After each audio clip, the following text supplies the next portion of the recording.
I'm Sarah Fergani with KENS 5 News Now. In a historic comeback, former President Donald Trump will return to the White House. He was officially projected the winner around 4:30 a.m. And hours before that, he addressed a crowd of supporters in Palm Beach, Florida. I want to just tell you what a great honor this is. I want to thank you. I will not let you down. America's future will be bigger, better, bolder, richer, safer, and stronger than it has ever been before. His win went through battleground states North Carolina, Georgia, Wisconsin, and Pennsylvania. Trump will be the oldest person to be elected U.S. president and only second U.S. president to get two non-consecutive terms after Grover Cleveland, who served in the late 1800s. Vice President Harris did not speak to supporters last night, but she is expected to deliver remarks sometime today. Around the world, people were watching the U.S. election closely, with watch parties taking place in countries like China and Australia. And while many were American voters living overseas, even those from other countries were invested.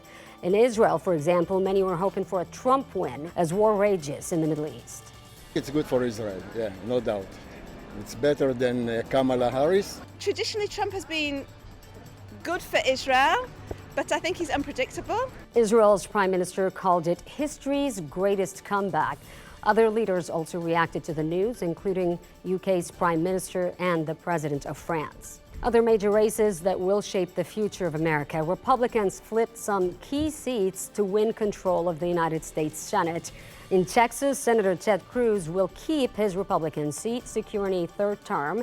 He beat Democrat Congressman Colin Allred, who's declared victory in front of an energetic crowd, and even thanked Allred for a tough race. Tonight, the people of Texas have spoken. And their message rings clear as a bell across our great state. Texas will remain Texas.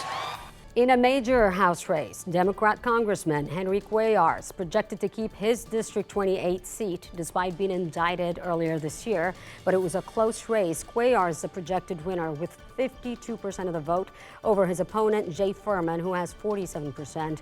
Cuellar is accused of bribery, money laundering, and acting as an unregistered agent of a foreign government. He and his wife will face trial after the election.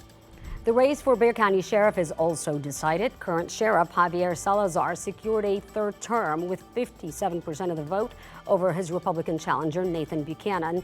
Governor Abbott backed Buchanan in this race. It just was not enough to unseat Salazar, who gained national attention back in August when he spoke to delegates at the Democratic National Convention. On Tuesday night, he thanked his supporters. I'm blessed in that respect, guys.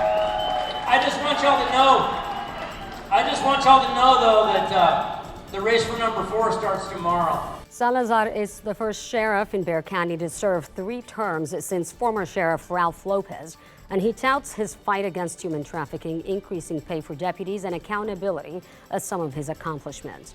San Antonio voters also decided on a number of propositions that will shape the future of our city government. There were 6 propositions, including 2 big ones for city council pay raises and extending term lengths.